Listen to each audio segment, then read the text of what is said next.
Muy buenas tardes, tengan todos ustedes. Hoy nos encontramos en un día sábado 18 de abril. Es el día 34 desde que empezamos el estado de emergencia nacional. El día de ayer no estuvimos en esta habitual conferencia de prensa, estuvimos a esa hora en Consejo de Ministros. Y la idea también es, al inicio de este estado de emergencia era necesario estar día a día permanentemente informando de cada una de las acciones que hacíamos. Hoy, ya 34 días después, es la evaluación de la evolución de la enfermedad, lo que hacemos día a día, y creemos oportuno seguir permanentemente comunicándonos con la población, pero no necesariamente todos los días, ¿no? Cada vez que hay algo relevante, cómo no, tener la conferencia y esta relación directa por intermedio de los medios de comunicación con todos los peruanos, para dar siempre información relevante de esta enfermedad que genera tanto daño a nivel del país y a nivel del mundo. Ayer en el Consejo de Ministros hemos tomado algunas decisiones importantes en base al análisis de las necesidades propias que generan la evolución de la enfermedad, ¿no? Pero ¿cuál es la situación actual de esta enfermedad, este virus, este coronavirus COVID-19? Hasta hoy a la medianoche, es decir, donde se hace el corte, el viernes a la medianoche, hemos muestreado 135.895 personas. Haciendo el desagregado, 38.462 han pasado por el PCR, la prueba molecular, y 97.433 por las pruebas rápidas. El resultado es que negativos son 121.475 y los resultados positivos, es decir, de personas que tienen el COVID-19, es 14.420. ¿no? Manifestar que en porcentaje es poco más del 10% de las personas que han sido muestreadas. A la fecha hay 1.268 pacientes que requieren y están en los diversos hospitales del país, y 117 están en las unidades de cuidados intensivos con ventilación mecánica. A propósito, es necesario también manifestar que hoy en la mañana he tenido una larga reunión con el ministro de Salud y sus dos viceministros, ¿no? El doctor Víctor Zamora, acompañado de los dos viceministros, pero también con la presidenta ejecutiva de E-Salud, ¿no? Para ver en conjunto cómo va nuestra oferta hospitalaria para este número creciente que tenemos de pacientes infectados por COVID-19. Y hemos visto que la evolución de la enfermedad está requiriendo ahora más camas de las que se había previsto para la atención hospitalaria normal, ¿no? Porque, como saben, y desde un principio les hemos dicho que esta enfermedad, en función también de los datos estadísticos que hemos visto en otros países en el mundo, es que del 100% que contrae el virus, más o menos el 30% no tiene ningún síntoma. Si no se le hace la prueba, ni siquiera se entera que tiene en su organismo el virus COVID-19, el 30%. Hay un 55% que tiene el virus, pero los síntomas son leves, que tranquilamente puede estar en su domicilio, teniendo un cuidado, guardando cama, una alimentación adecuada, y supera su propio organismo. Es el que genera los anticuerpos y derrota el virus. 30% sin síntomas y 55% con síntomas leves, nos da un 85%. Y hay un 15% que sí requiere atención hospitalaria. Un porcentaje importante de ello, atención hospitalaria sin requerir necesariamente unidad de cuidados intensivos. Nosotros hemos puesto mucha atención a mejorar nuestra capacidad de respuesta en cuidados intensivos. Sin embargo, la demanda ha ido requiriendo cada vez más camas en los hospitales solamente para la atención hospitalaria. Y tenemos ya varios hospitales en nuestro país, y principalmente aquí en Lima, que la demanda ha llegado a la oferta. Hay varios hospitales donde tienen todavía incluso camas de UCI disponibles, pero la atención hospitalaria ya está en su tope. Entonces tenemos que tomar decisiones. No solamente debemos preocuparnos de mejorar la oferta en camas de cuidados intensivos, sino oferta hospitalaria en general para COVID-19.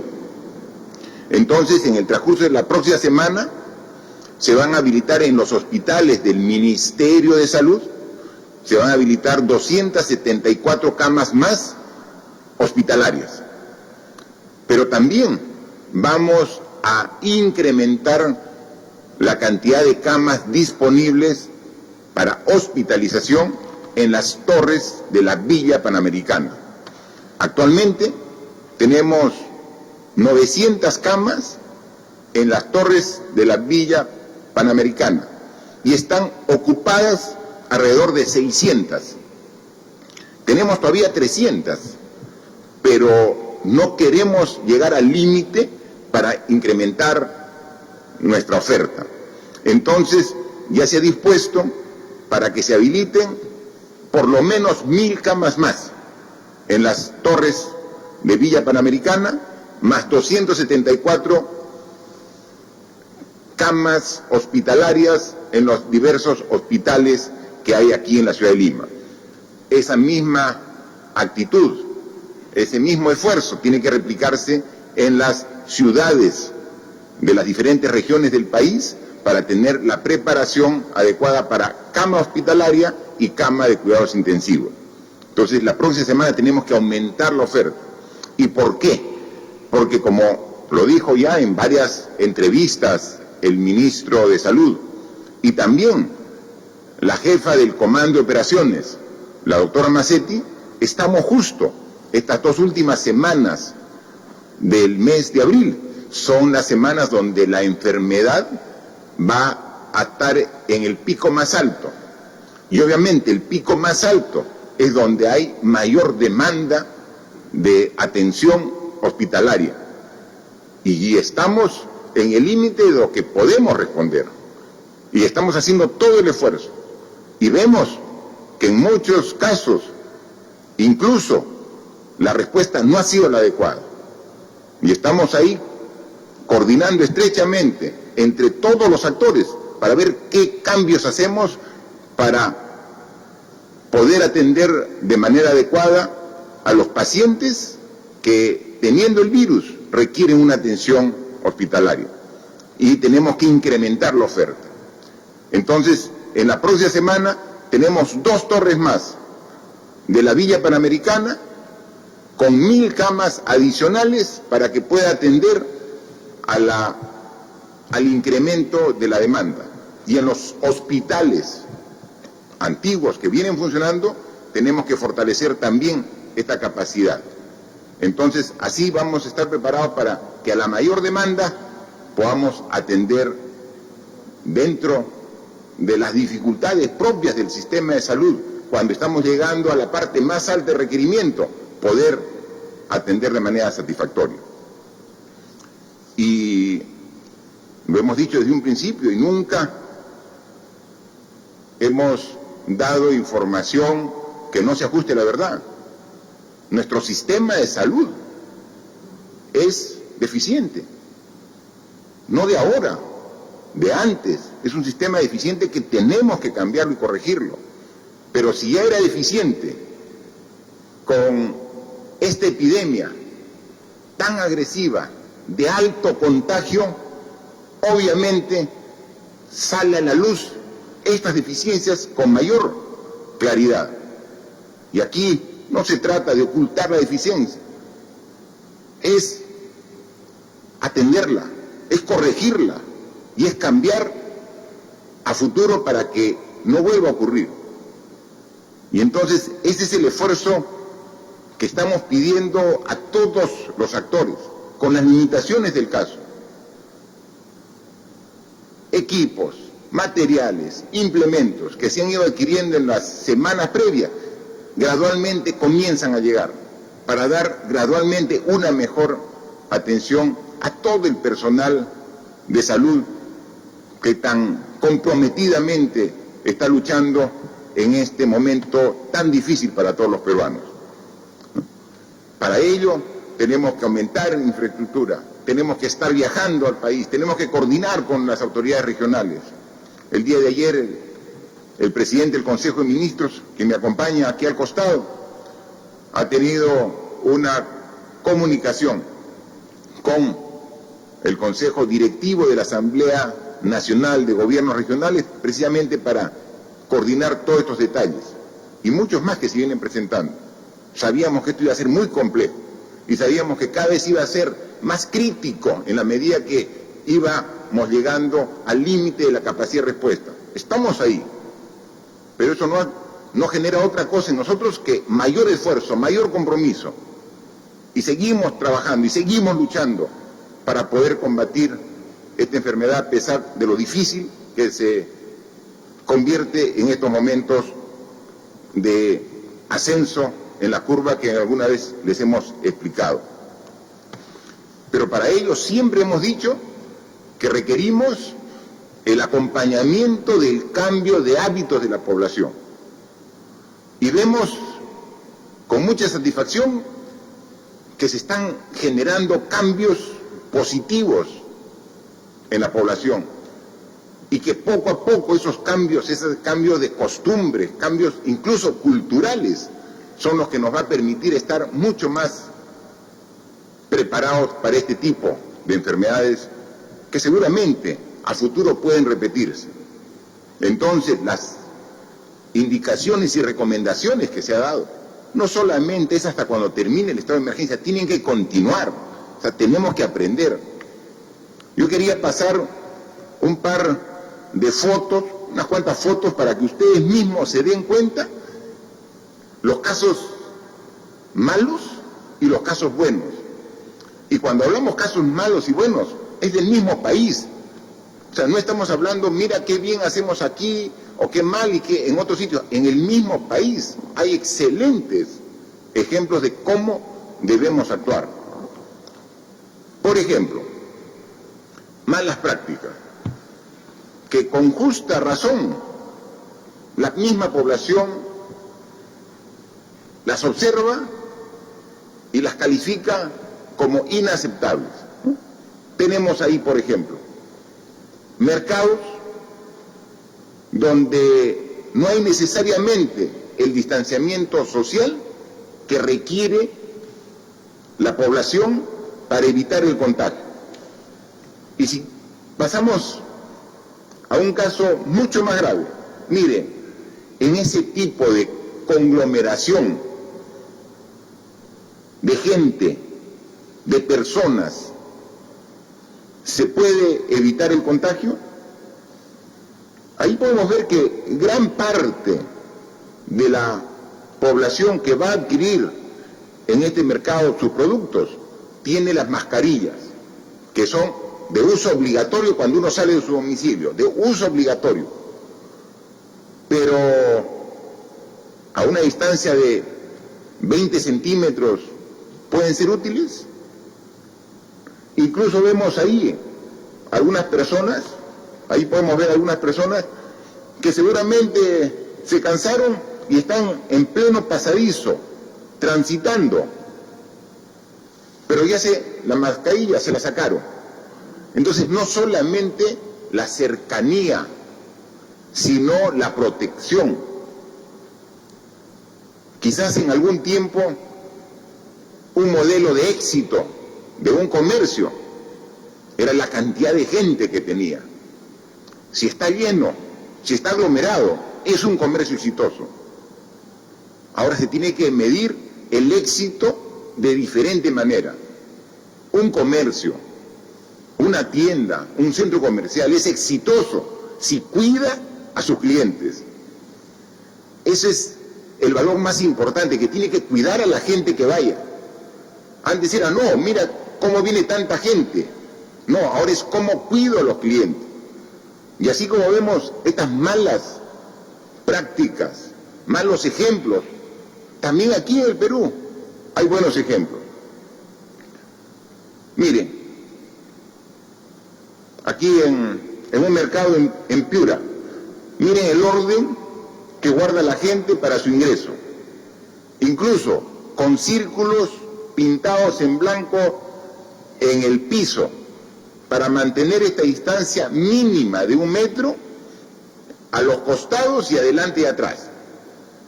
Y entonces están haciendo su cola para ingresar, pero guardando la distancia social. Así evitamos el contagio, ¿no? Entonces, esas son las prácticas que queremos. Hemos hablado de mercados itinerantes, le hemos dado presupuesto al Ministerio de Agricultura, coordinando con los municipios, estamos haciendo estos mercados itinerantes, donde vemos cómo, en este caso es aquí, en el municipio distrital de Bellavista, en Lima, vemos cómo va ingresando y ordenadamente en filas y con el distanciamiento social. Esta es la forma. Y esto no solamente tenemos que hacerlo hasta cuando dure el estado de emergencia, tiene que ser una costumbre que se mantenga a futuro, es fundamental, ¿no? Y además de la distancia social, que podemos verlo, por dónde es el ingreso, por dónde se retira, o sea, orden, limpieza, disciplina, son los valores que tenemos que cada quien respetar para evitar el contagio.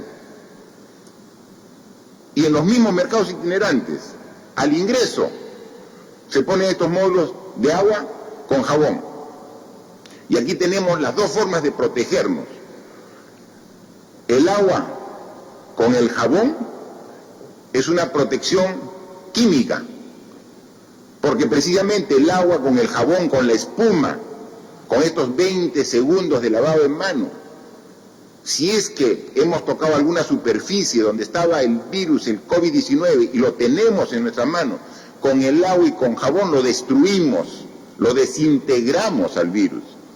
Agua y jabón, con una aplicación química, el agua y jabón, pero complementamos esta aplicación química con la física, que es la mascarilla. Entonces la mascarilla es una barrera, es físico. El agua y jabón es químico, lo destruye al virus. Eso en los ingresos de los mercados. Tenemos que hacerlo, que esto no sea la excepción, que este tipo de actitudes sean la regla. Entonces, la responsabilidad de los mercados normalmente están a cargo de los municipios. Ahora no digamos, es el alcalde responsable, todos somos responsables, juntos hagámoslo, que cada mercado tenga estos módulos para lavado de manos con agua y con jabón, y que tengamos este ordenamiento para llegar a comprar nuestros alimentos, a comprar nuestros productos que requerimos, pero sin riesgo de contagiarnos. Y de todas maneras, siempre es necesario contar, como lo tenemos en estas ferias agrícolas itinerantes, con la verificación. Si voy a expender productos, tengo que usar de manera conveniente no solamente la mascarilla, si voy a manipular productos, con los guantes correspondientes, ¿no? Y al ingreso y a la salida de estos centros de abasto tiene que haber un personal de salud verificando una de las características básicas que se dan a los que tienen el virus, la fiebre. Entonces medimos la temperatura. ¿Se da cuenta? Esto no es complejo, pero es sí un cambio de costumbre que tenemos que implementarla no solamente en esta semana que queda o hasta fin de mes. Tiene que ser una costumbre donde la implementemos permanentemente. Entonces, esto nos va a dar seguridad a futuro de poder controlar cualquier rebrote que pueda haber cuando ya estemos en bajada de la evolución de esta epidemia, para que no pueda rebotar, porque seguimos cumpliendo responsablemente cada quien con este tipo de recomendaciones que todos debemos cumplir. Porque sin esa aglomeración que hubieron ustedes en el mercado, si una persona tiene el virus, ¿a cuántas puede contagiar en esta aglomeración donde estamos prácticamente cuerpo a cuerpo las personas en ese ambiente? Quiero manifestarles que ayer en el Consejo de Ministros hemos aprobado algunas normas sumamente importantes. Por ejemplo, hemos aprobado 2 normas para pensar cómo vamos a reactivar la economía en algunos sectores, que son sumamente importantes, que es vivienda y agricultura. Se ha emitido el decreto legislativo 1464, porque el Ministerio de Vivienda tiene un programa de construcción de viviendas. El año pasado, el año 2019, sumando todas las modalidades que tenemos en el gobierno de construcción de viviendas nuevas, hemos llegado cerca de las 90.000 viviendas que hemos construido.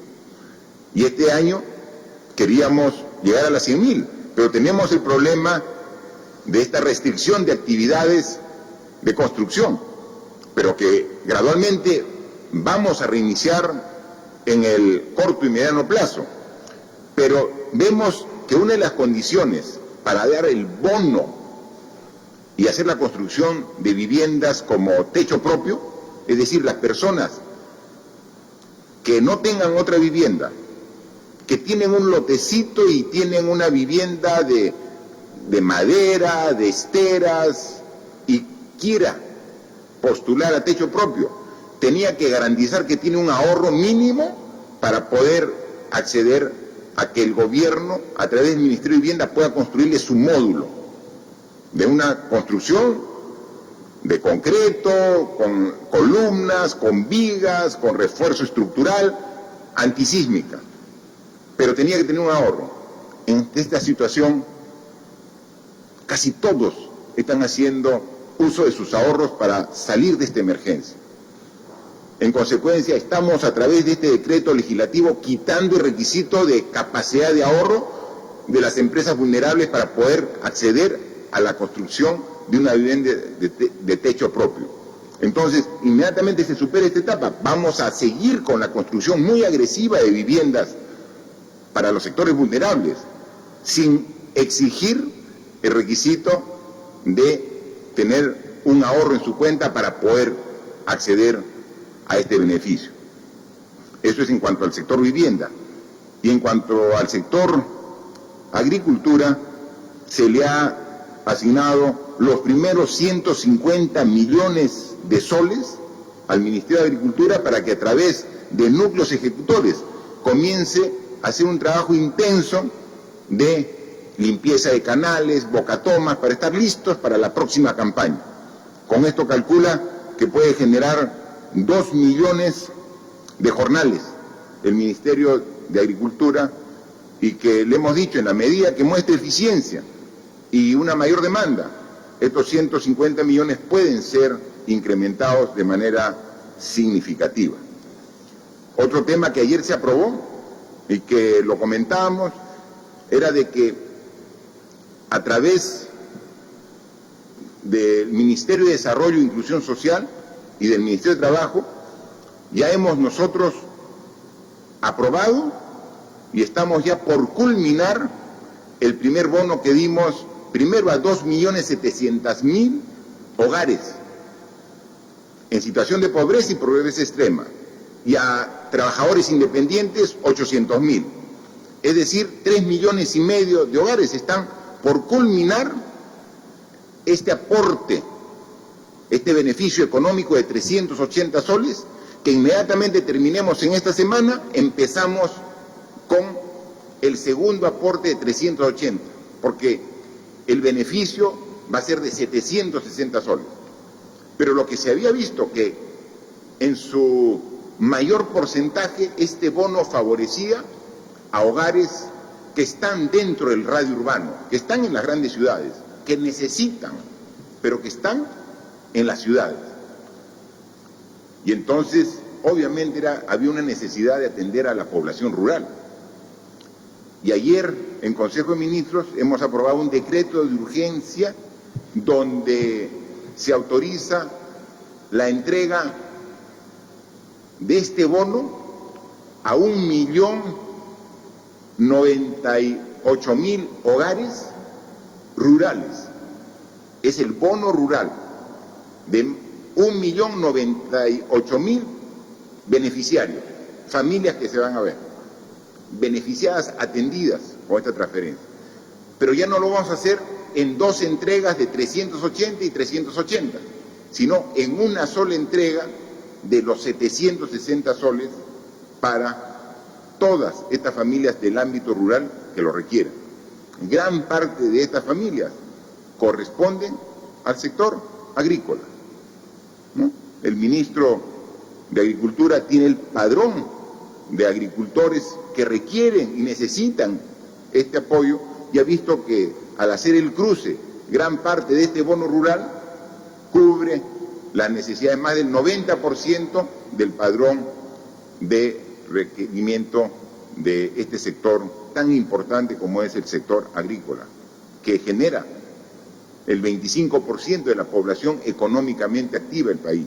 Es decir, de cada 4 trabajadores que hay en todo el Perú, 1 trabaja en agricultura.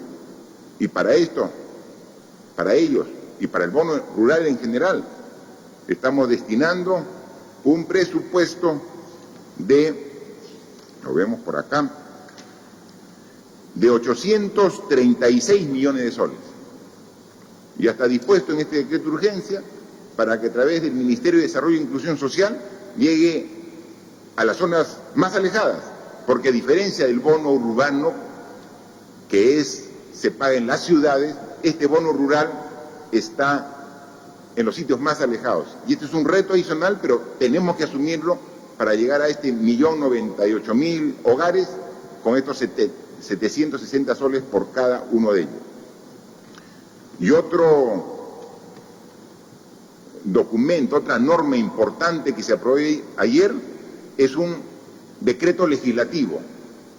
Dentro de esta potestad que nos ha dado el Congreso de la República para emitir decretos legislativos, hemos dado uno en materia de educación rural, principalmente, consistente en un esfuerzo del gobierno para cerrar la brecha educativa entre la ciudad y el campo, entre lo urbano y lo rural.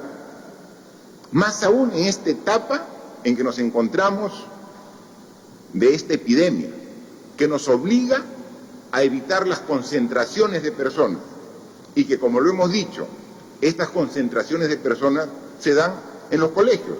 Los alumnos entran en número de 30, 40 alumnos en un aula donde no se puede mantener esta distancia de 1 metro entre alumno y alumno.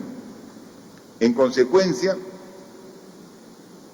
por recomendación del Ministerio de Salud, tenemos que todavía prorrogar sin una fecha clara y definida el inicio de las actividades educativas presenciales, es decir, en las aulas. Todavía no hay fecha. Primero se planteó que debería ser la primera semana de mayo, pero no, es muy pronto. Y los niños, los jóvenes, son ciudadanos que merecen el máximo del cuidado de la sociedad y del Estado peruano. Entonces tenemos que a esos niños, a esa juventud estudiosa, no poner en riesgo para que se contagie en las aulas todavía, por un tiempo que no podemos ahorita definir, pero que no puede ser en un corto plazo. Pero como ya hemos iniciado la educación a distancia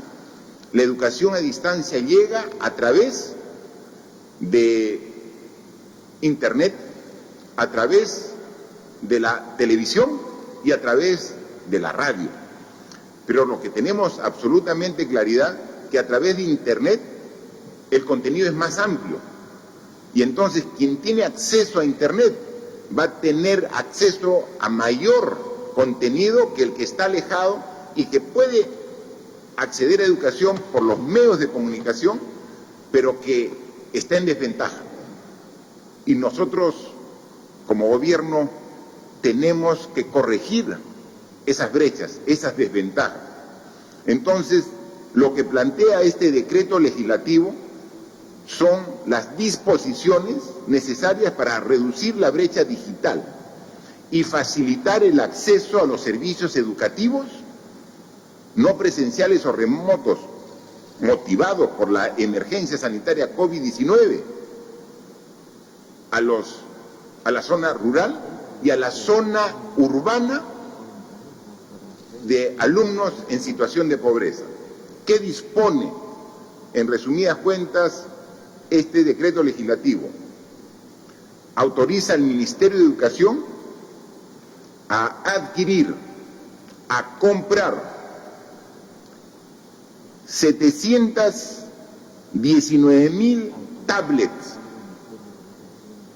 con servicio de Internet móvil para los alumnos del cuarto, quinto y sexto grado de primaria y de la secundaria completa del ámbito rural, y 123,780 tablets para los alumnos del área urbana, pero que están en el quintil 1 y 2 de pobreza. Es que lo que realmente necesitan. Son más de 840,000 tablets que estamos adquiriendo con Internet incluido, para que en el sitio más alejado del ámbito rural puedan tener acceso los alumnos a los mismos contenidos que acceden los alumnos de las ciudades. Como hemos dicho desde un principio, esta enfermedad nos trae mucho perjuicio, muchos daños, nos trae muerte en muchas personas, pero también hay que ver una oportunidad de un cambio. Y entonces, ante el reto de esta educación a distancia, también nos da la oportunidad de cerrar brechas entre la educación rural y la educación urbana. Con estas 840,000 tablets con Internet para los estudiantes, comenzamos a cerrar esa brecha. Incluso para las zonas alejadas, donde no hay el servicio de energía eléctrica, incluye la tablet con cargador solar. Estamos pensando de que esa tablet tiene que ser usada, y entonces vamos a tener esta oportunidad.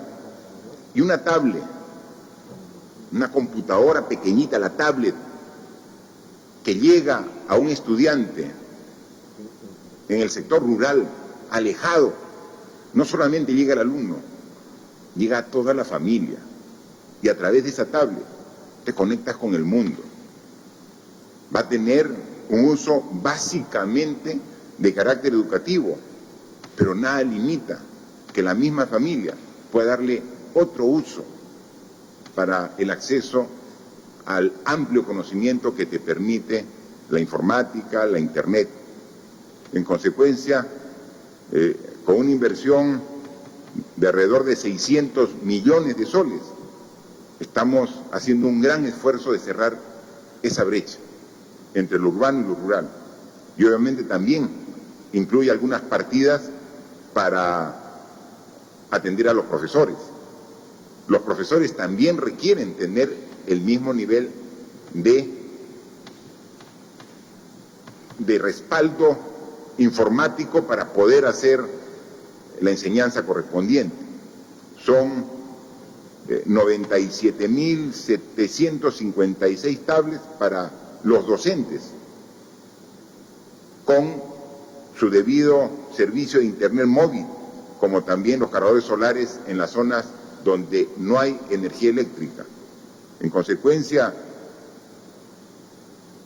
las decisiones que tomamos ayer en ámbito del bono económico para el sector rural, el bono rural, más de 1.098.000 personas, familias que se van a ver beneficiadas, y aquí los niños, niñas, estudiantes que van a tener esta posibilidad, son los esfuerzos que tenemos que hacer para poder enfrentar esta situación tan complicada.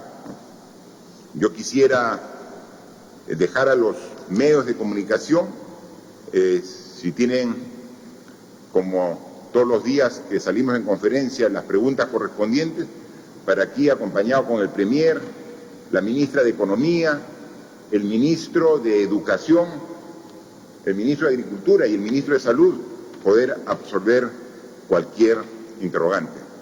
Por favor. Muchas gracias. Muchas gracias, señor presidente. Iniciamos las preguntas virtuales de los medios de comunicación con IDL Radio. Al presidente Martín Vizcarra. Así como ha anunciado una reforma integral al sistema de pensiones y parar los abusos de las AFPs y le ha pedido al Congreso que lo hagan juntos después de esta crisis, ¿se compromete de la misma forma a hacer la reforma integral del sistema de salud pública? Teniendo en cuenta que hoy las encuestas dan cuenta de que su gobierno tiene un alto nivel de aprobación, ¿servirá eso para iniciar esa reforma, al igual que la reforma política y judicial? Mire, como la interrogante sobre el sector salud, a ver el comentario del ministro de Salud, el cual yo lo complemento. Por favor.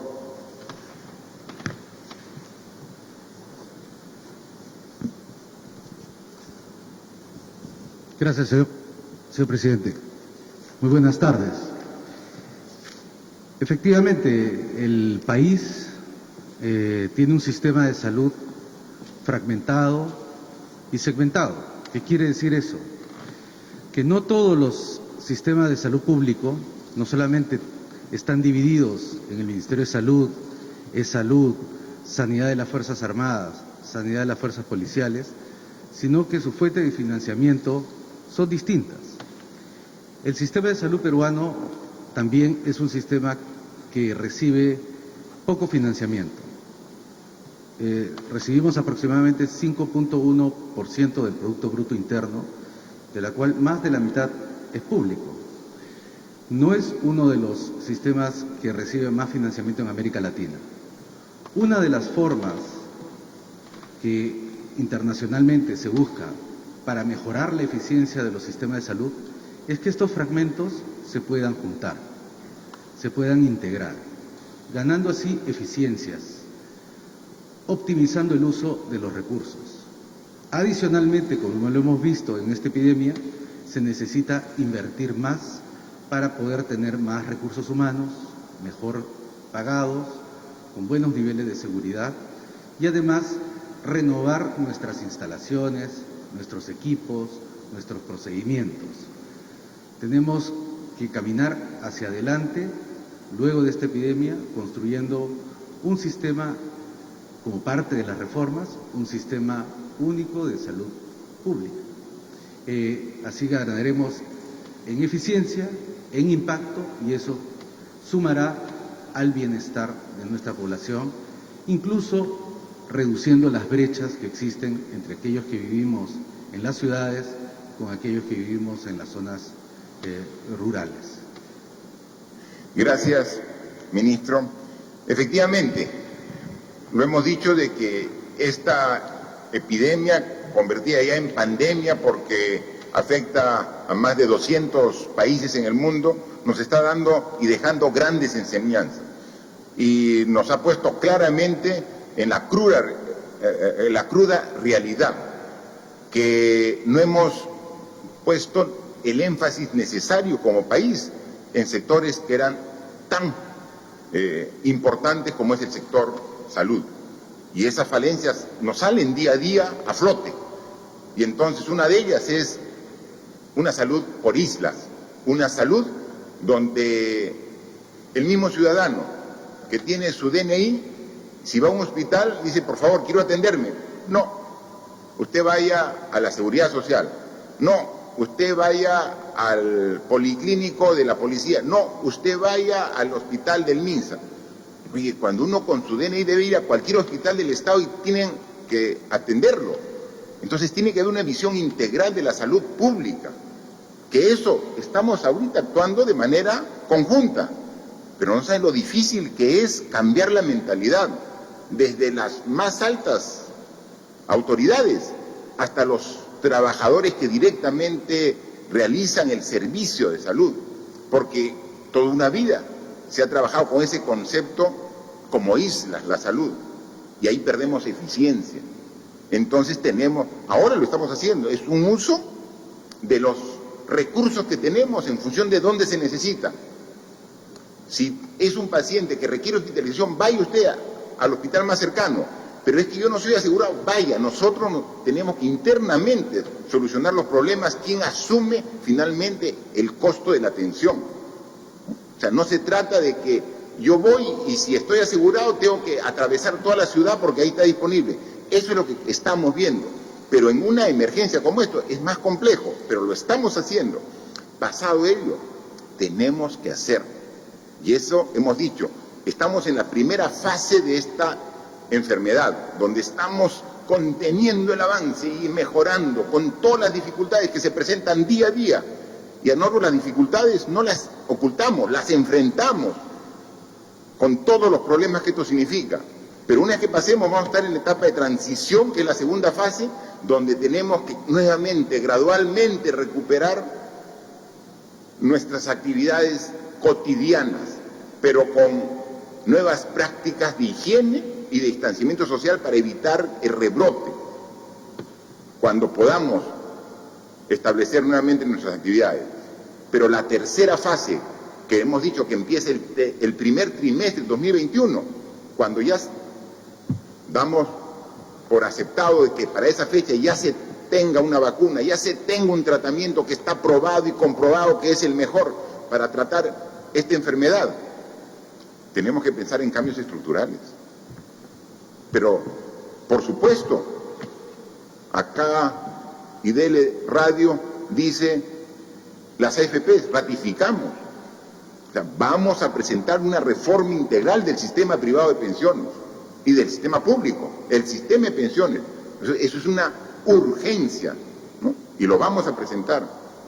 Y así como en su momento encabezamos la reforma del sistema de justicia ante las claras muestras de corrupción que había, como también hemos hecho planteamientos claros sobre el sistema de reforma política y que vemos ahora que aprovechándose de la emergencia quieren retroceder en algunos aspectos.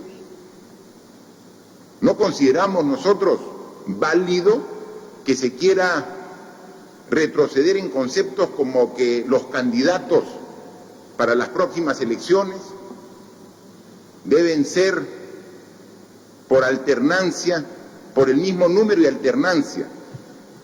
Nos parece realmente innecesario e inaceptable que conceptos que ya fueron discutidos y aprobados, no solamente por el espectro político, sino por la sociedad en su conjunto, ahora se quiere retrocediendo en acuerdos importantes que tuvimos los peruanos para fortalecer nuestra democracia.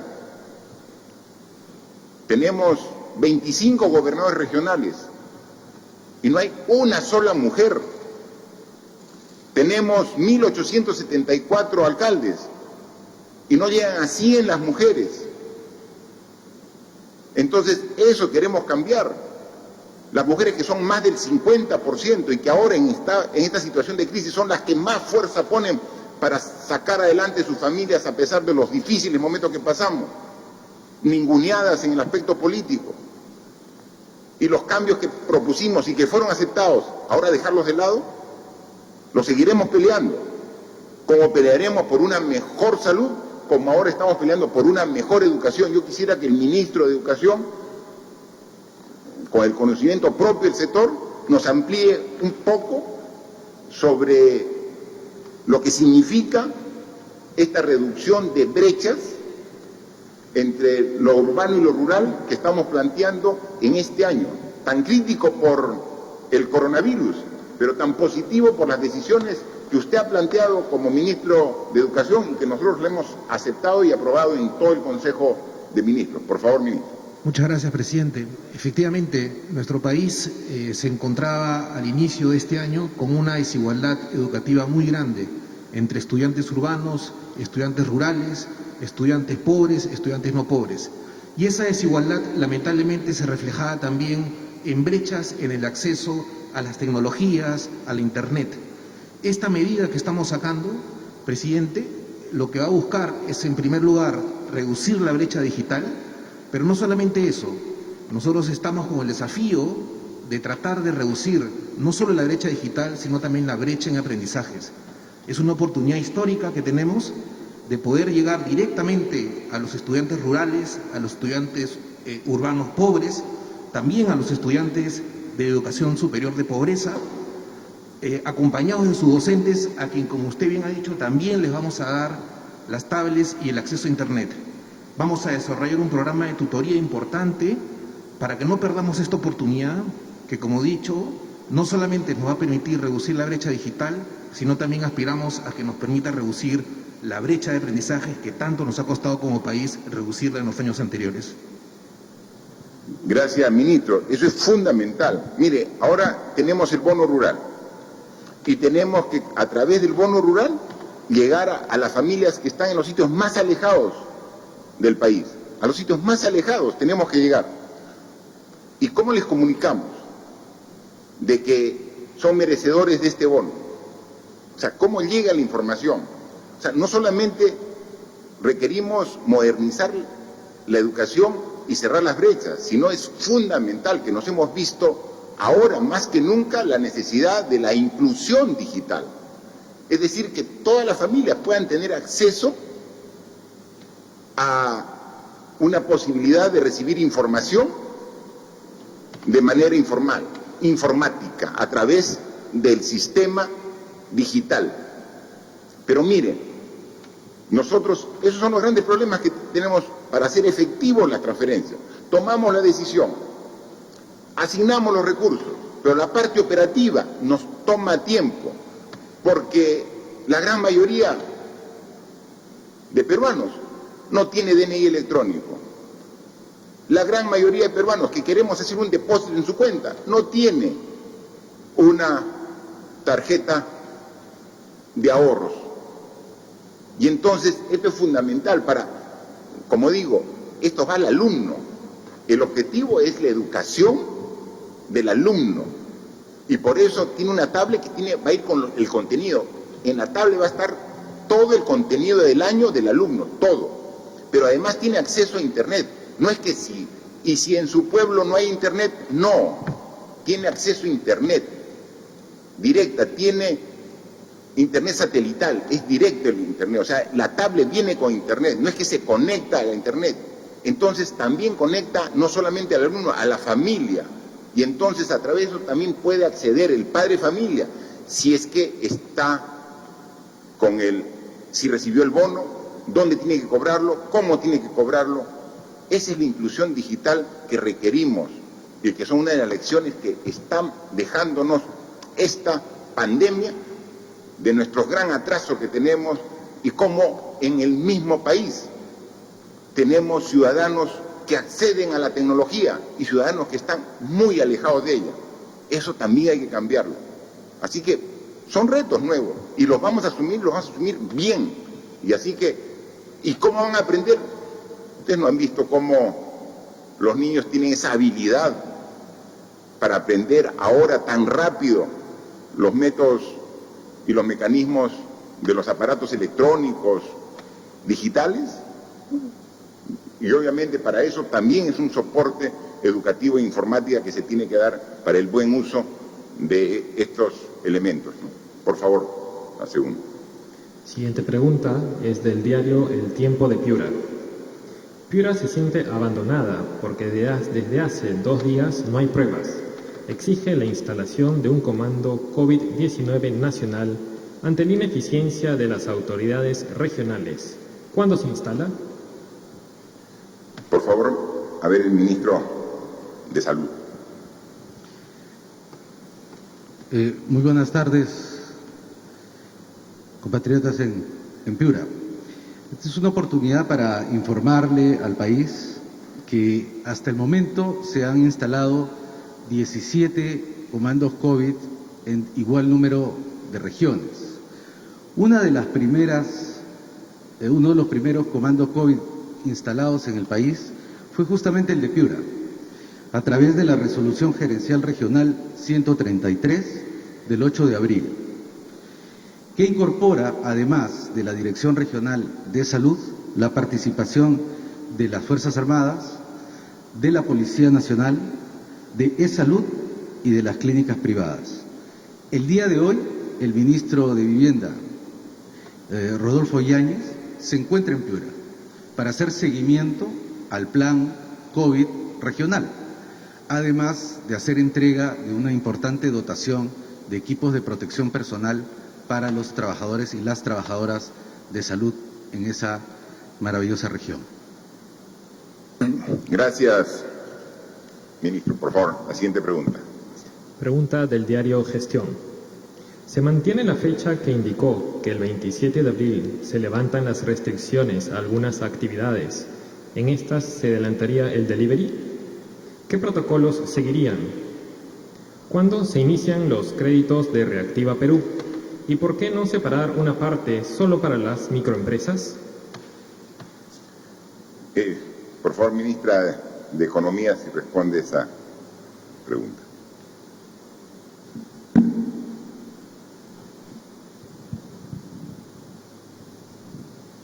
Gracias, presidente. Sobre el estado de implementación de Reactiva Perú, estamos en este momento pasando por el trámite de opinión favorable de la Contraloría. Hay muy buena actitud en el Contralor y en su equipo en darle celeridad y hay un primer compromiso a poder responder el lunes. Con eso se aprobaría el decreto supremo en Consejo de Ministros para autorizar la aprobación y a partir de eso ya se podría el Banco Central hacer el mecanismo que ha planteado e idealmente hacia el jueves o viernes de la próxima semana se podría contar con este mecanismo 100% implementado. Sobre el tema del acceso al financiamiento de las MIPES, la forma como se ha diseñado Reactiva Perú, de cierta manera incentiva atender a las MIPES porque en el caso de los créditos hasta 30.000 soles, recordemos que el ticket promedio de las MIPES es más o menos 10.000 soles, tiene un 98% de garantía. Pero también quiero mencionarles que hace unas semanas implementamos el Fondo de Apoyo Empresarial, básicamente destinado a las MIPES. Al día de hoy, se introdujeron 300 millones de soles para apalancar 1.500 millones.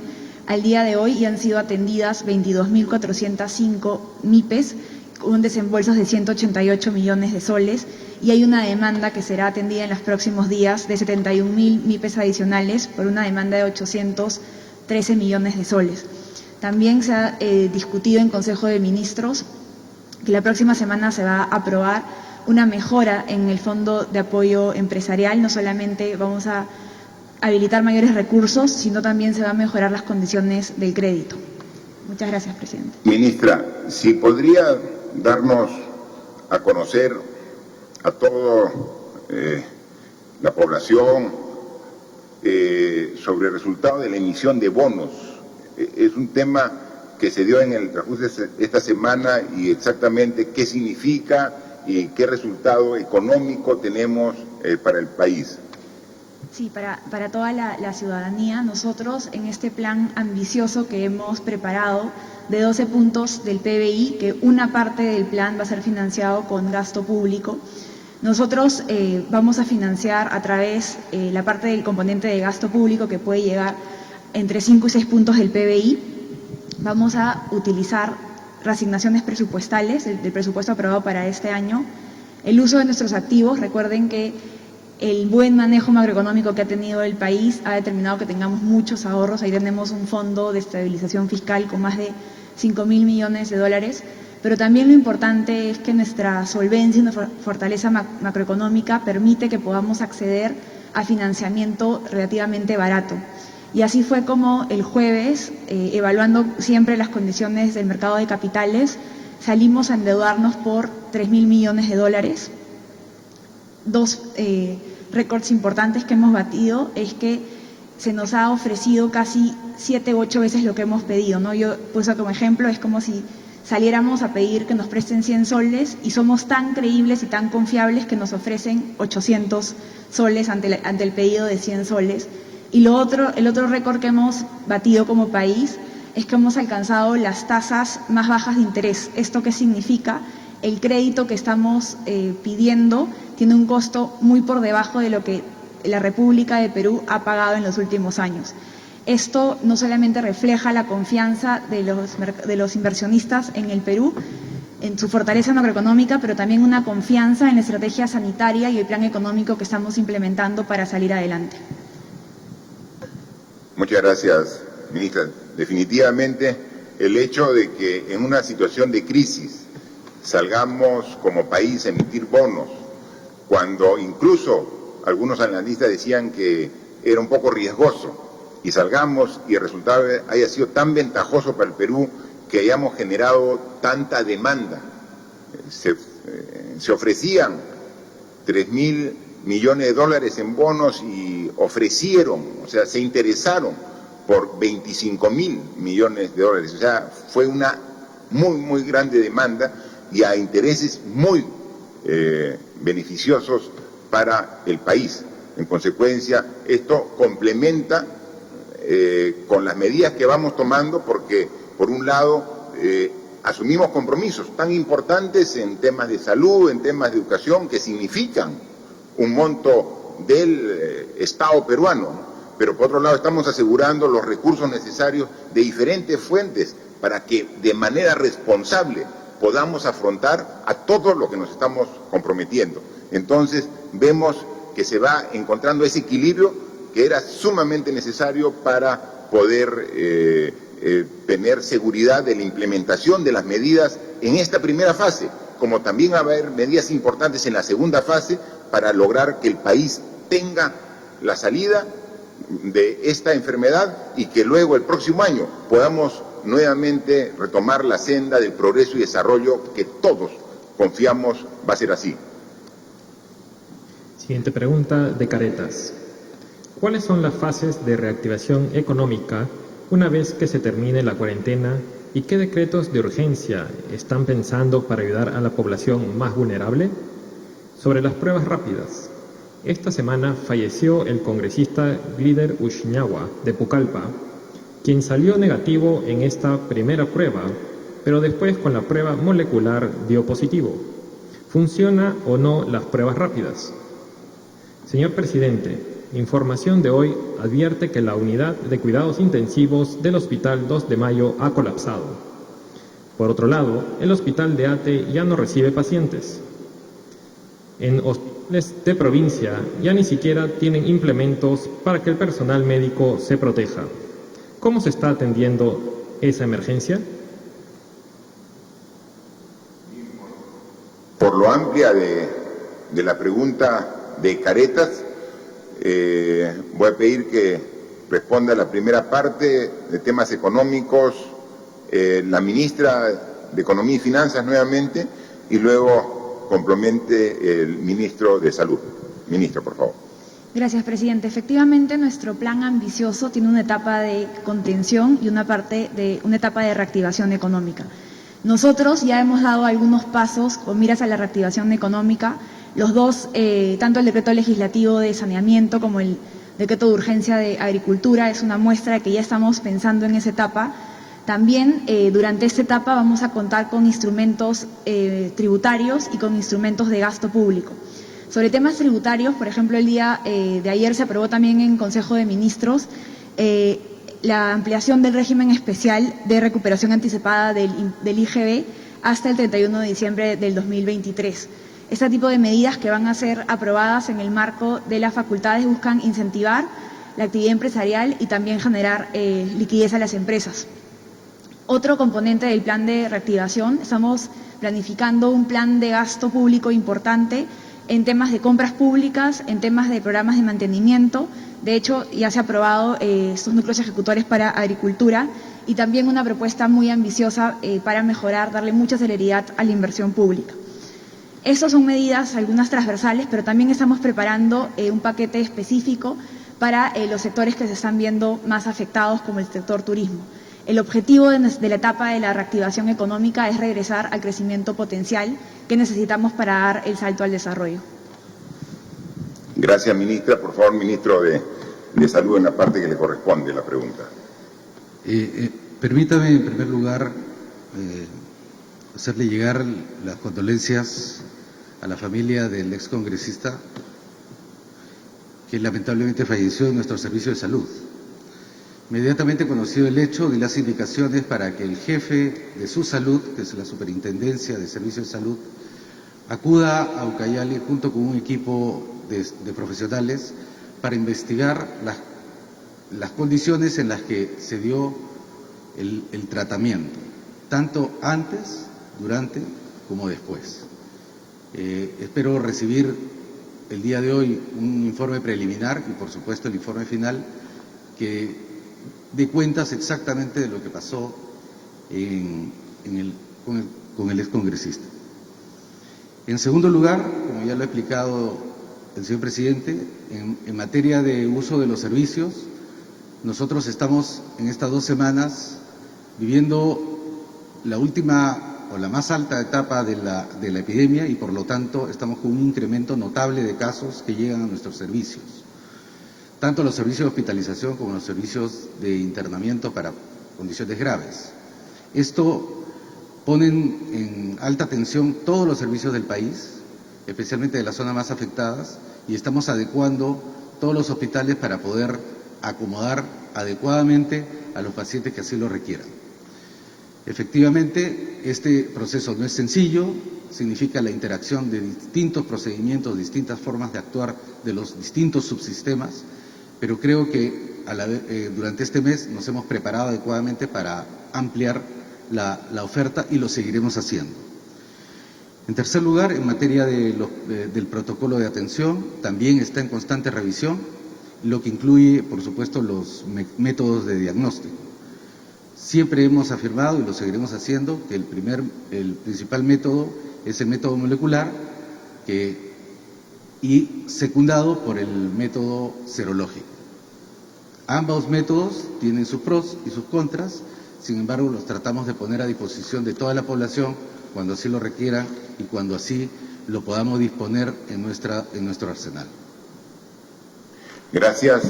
Efectivamente, ministro, como usted bien lo manifiesta, estamos haciendo todo el esfuerzo para atender a las personas que en todo el país se contagian del virus, del COVID-19 y que requieren hospitalización.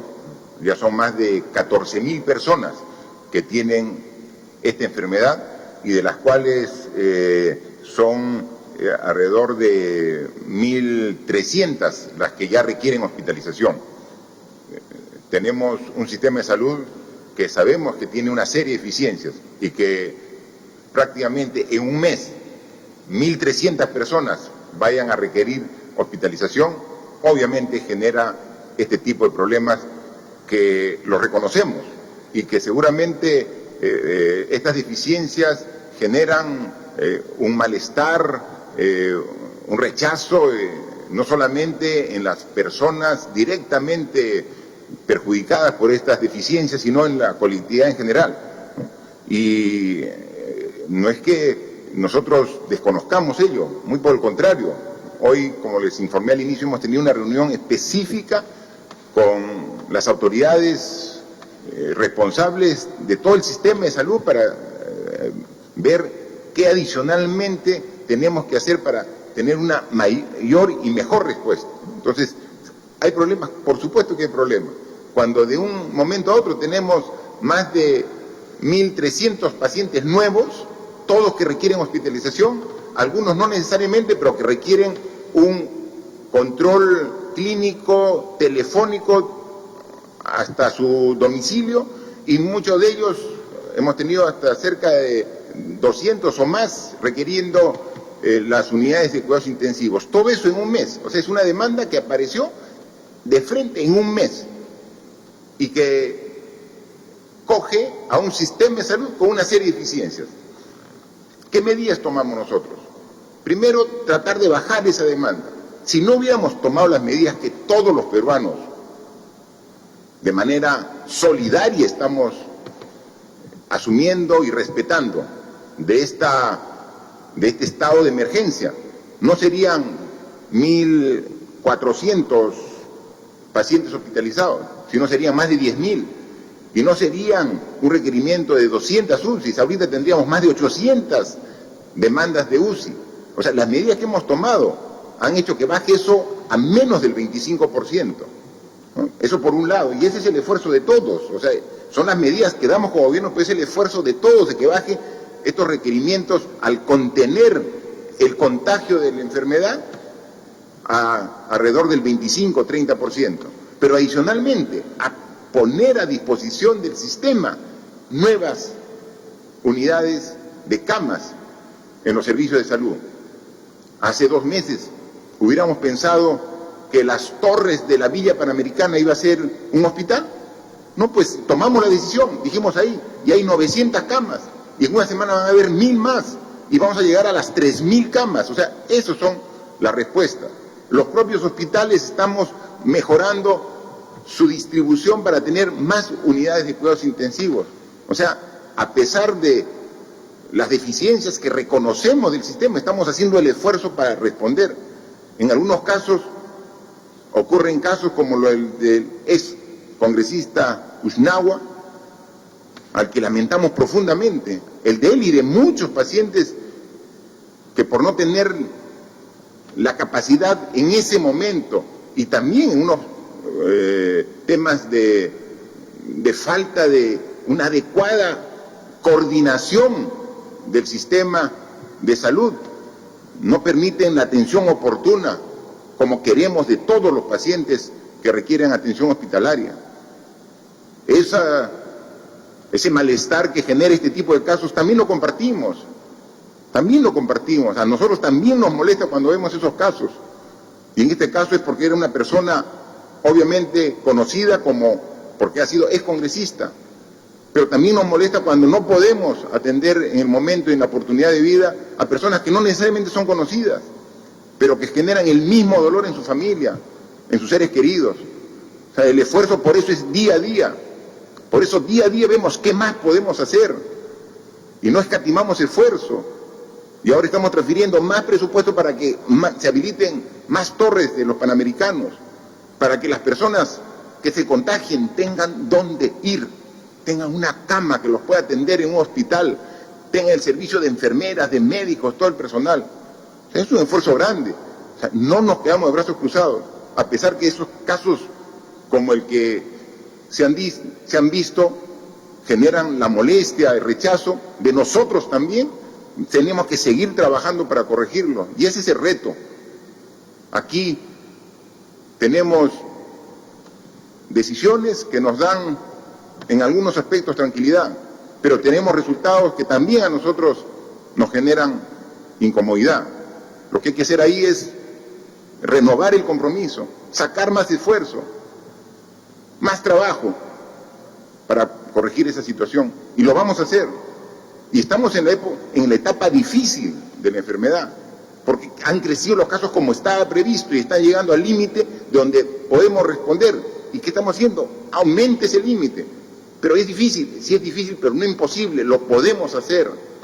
Y esto estamos incrementando la capacidad de respuesta mientras que sube la capacidad de la demanda, y ahí tratando, y vamos a seguir eso hasta el final. De eso se trata. Nunca pensamos nosotros al inicio de que esto iba a ser una enfermedad simple, no, sabíamos lo complejo. Basta ver nomás cómo sistemas de salud de países desarrollados, del primer mundo, que parecía que tenían todo bajo control, miren cómo están, cómo se cuentan los afectados, las muertes por cientos, por miles. Entonces nosotros, el reto es aún mayor, para siendo conscientes de nuestras limitaciones, esforzarnos el doble, el triple, para poder responder a los requerimientos, ¿no? Así que seguimos trabajando y seguimos ratificando, y nuevamente a las personas que lamentablemente han fallecido producto del virus, el COVID-19, nuestro pesar para las familias, y esas muertes también nos llaman a redoblar nuestros esfuerzos para, como Estado, hacer lo posible para mejorar la respuesta y tratar que futuro sean las menos posibles. Por favor. La última pregunta es de la Asociación de Prensa Extranjera en el Perú. Presidente Vizcarra, en torno a la suspensión perfecta y al plan de financiamiento para las empresas, ¿puede o no una empresa grande o pequeña que se está acogiendo al plan de incentivos tributarios, subsidio a las planillas y hasta las líneas de crédito de Reactiva Perú acceder a la suspensión perfecta de trabajadores? En cuanto al tratamiento de fallecidos por coronavirus en Perú, ¿cuántos crematorios están funcionando en este momento en Lima y en todo el país para estos casos? Y de los 300 fallecidos que se reportó hasta ayer viernes, ¿cuántos ya han sido cremados y cuánto están en espera? Bien, de igual manera, la Asociación de Prensa Extranjera formula su pregunta, que lleva a una respuesta primero de la ministra de Economía y Finanzas y luego del ministro de Salud. Por favor. Gracias, presidente. Los programas que estamos implementando lo que buscan es mantener la cadena de pagos y, lo más importante, evitar que se pierda la capacidad productiva del país para de esta manera preservar empleos. Es muy importante que la reactivación económica se pueda hacer con una capacidad preservada, con los empleos preservados.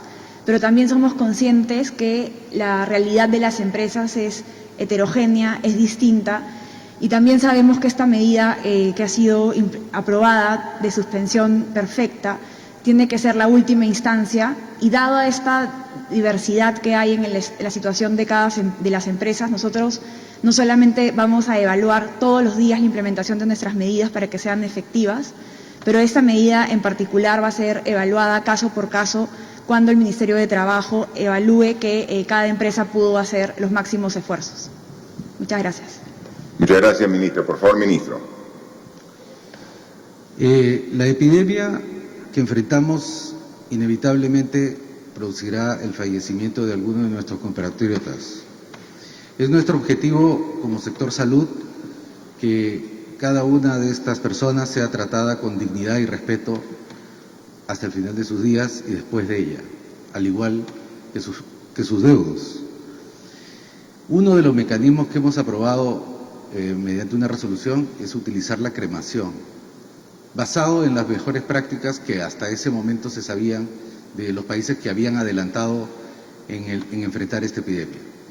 Con el tiempo, el protocolo ha ido teniendo varias modificaciones, y una de ellas va a ser, entre hoy y mañana, la incorporación de una recomendación de la Organización Mundial de la Salud, que la cremación no sea la opción número 1, sino sea una opción entre dos, la cremación o la inhumación.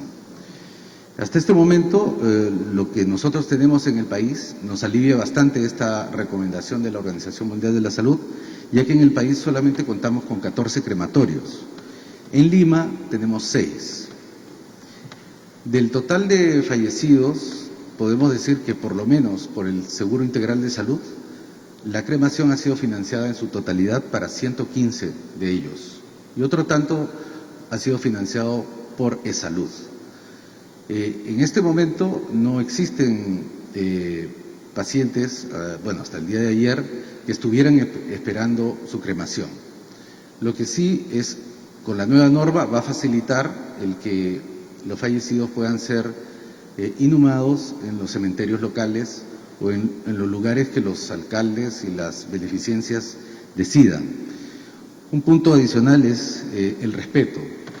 Hago un llamado a la población para tratar estos casos con mucho respeto, porque efectivamente hay mucho miedo de que estas personas que han fallecido sigan contaminando después del fallecimiento. La ciencia determina que este contagio a través de los fallecidos solamente se extiende eventualmente hasta 5 horas posterior a la muerte. Por lo tanto, no son contaminantes cuando ya son puestos en sus nichos. Mucho respeto para estas personas. Muchas gracias. Gracias, ministro. Un tema que también ha sido motivo de preocupación en los últimos días es esta necesidad de una parte importante de la población de nuestro país que, cumpliendo el estado de emergencia, han estado pasando estos 34 días fuera de su ciudad donde habitualmente viven, ¿no? Y entonces, ya pasado este tiempo, tienen necesidades de retornar a su ciudad de origen, donde ellos, estos ciudadanos, viven, trabajan o se educan, ¿no? El estado de emergencia fue declarado un día domingo, para ser aplicado a partir del día lunes, y encontró a una serie de peruanas que estaban fuera de su ciudad, y entonces, pasados estos días, tienen necesidad, tienen este requerimiento de retornar a su ciudad. Eso tenemos que hacerlo, pero tenemos que hacerlo respetando los controles sanitarios, por el bien de ellos y por el bien de todas las ciudades donde se van a trasladar.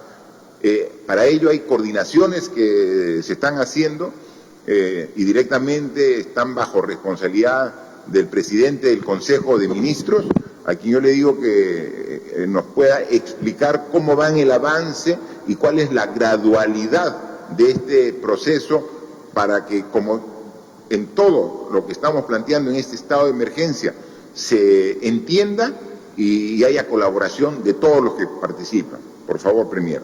Gracias, presidente.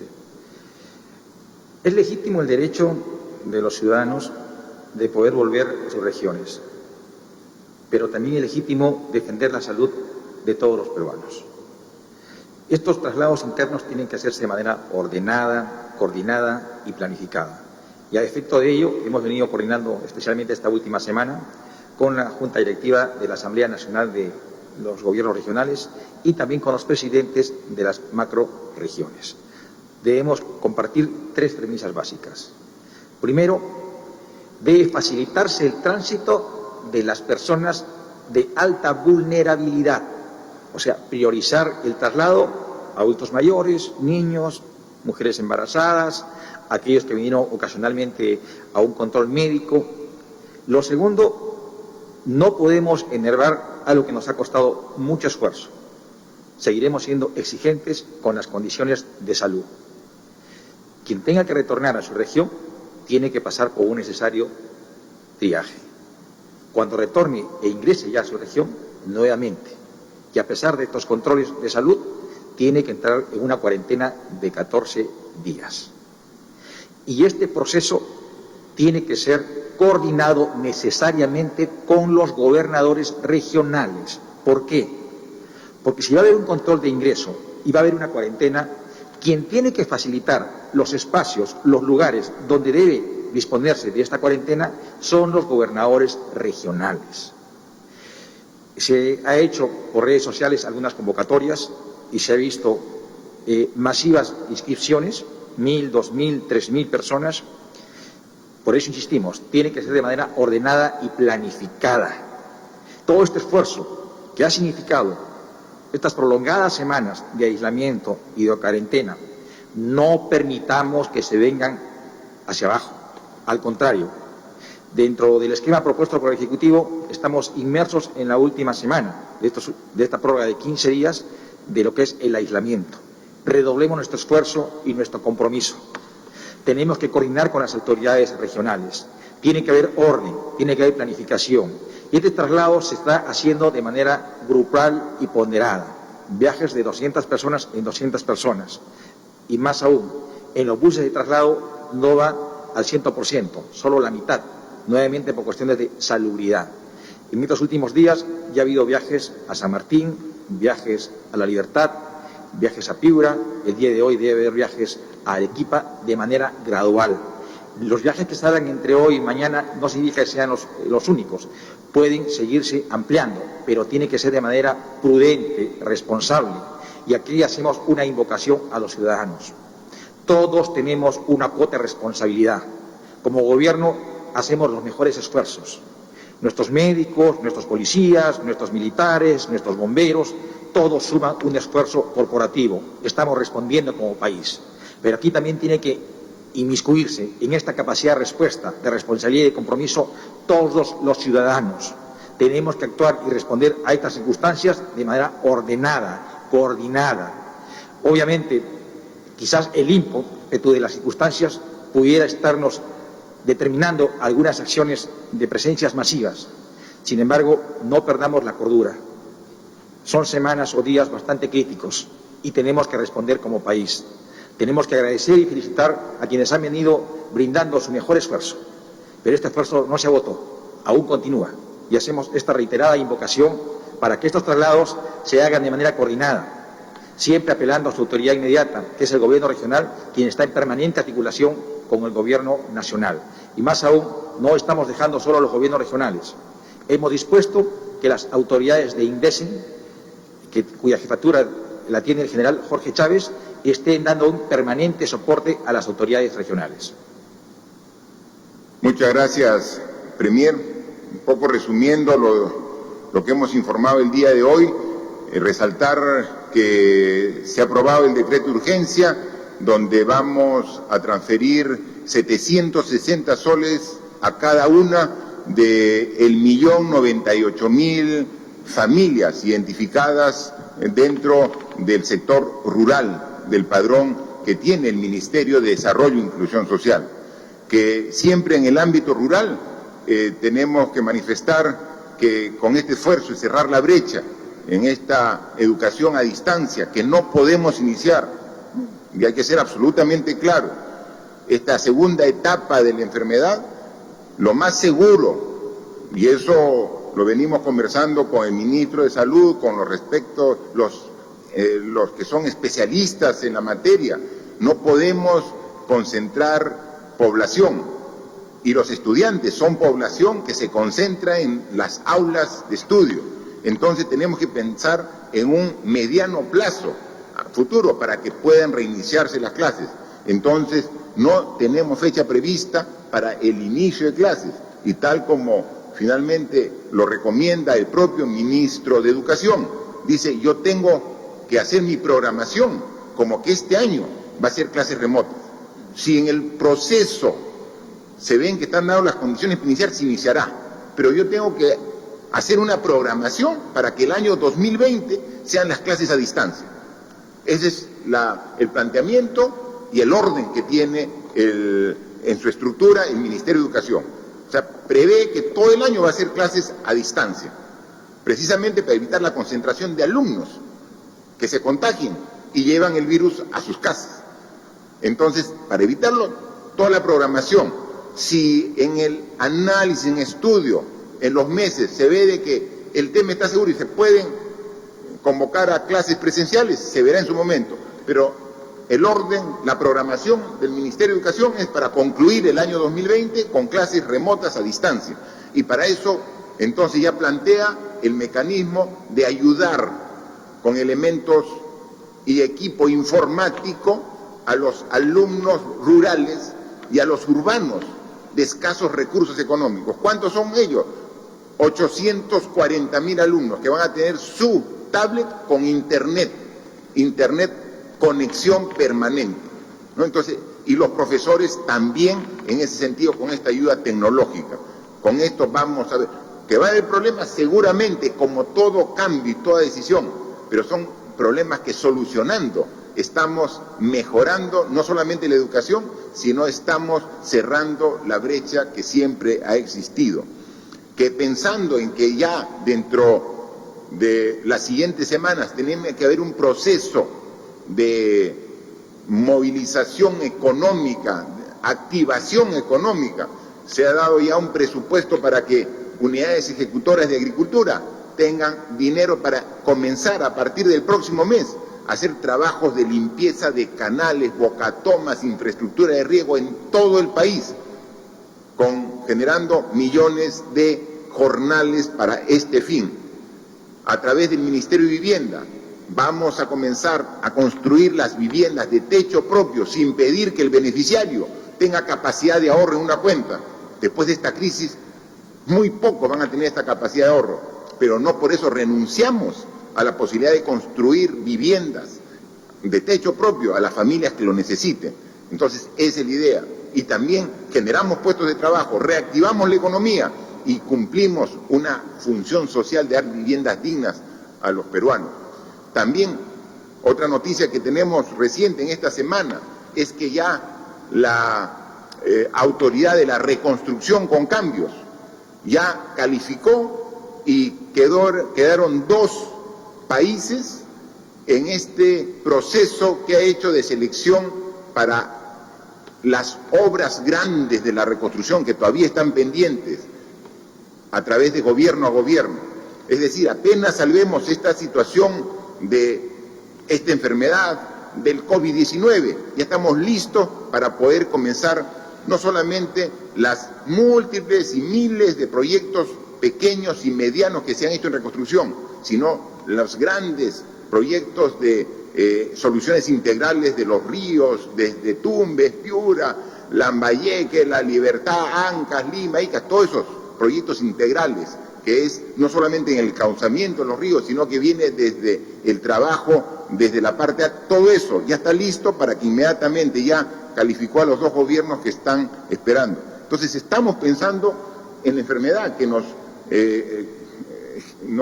llama el 90% de nuestra atención, trabajando mañana, tarde, noche, madrugada para ver los problemas que se presentan. Pero tenemos que un poco de nuestro tiempo también estar pensando ya en el mediano plazo para ver cómo nos preparamos para la educación, para la salud, para la reactivación económica. Todo estamos viendo y sin perder de vista de que se quiera aprovechar para que avances importantes de acuerdos y consensos políticos como la paridad y alternancia quieran dejarse de lado. Entonces todo eso tenemos que ver y tenemos que ver, por ejemplo, coordinar con los alcaldes, porque ya le transferimos el presupuesto para este apoyo en canastas de víveres para primera necesidad de las familias que más necesitan. Recién yo le pregunto a la ministra de Economía y solamente hay un avance del 37%, es decir, todavía el 63% de los 220 millones que transferimos a los municipios no se han ejecutado. La gente después de un mes, obviamente los vulnerables tienen esa necesidad y tienen más necesidad que hace un mes. Entonces, alcaldes, ayúdennos. Todos somos parte de este gobierno, de este Estado que queremos apoyar en esta situación de crisis. Apuremos los procesos, lleguemos con esos víveres a las familias más vulnerables que están en su distrito. Ayúdennos. 37% de ejecución es poco, necesitamos que sea el 100% y si se requiere más se verá en su momento para dar un nuevo monto, pero usen el presupuesto que le hemos dado con el esfuerzo de todos, mejorando las prácticas como hemos visto en estas fotos, donde hay ejemplos que sí demuestran un esfuerzo de cambio de costumbres, de actitud para evitar el contagio, con las medidas que estamos dando, a pesar de los duros momentos que estamos viviendo actualmente por el crecimiento y la demanda cada vez mayor de todo este esfuerzo hospitalario. Yo estoy seguro que vamos a seguir adelante. Fuerza, con optimismo, con realismo, pero con la convicción de que tenemos que seguir trabajando todos unidos para enfrentar esta enfermedad tan fuerte que afecta a todo el mundo. Muchas gracias.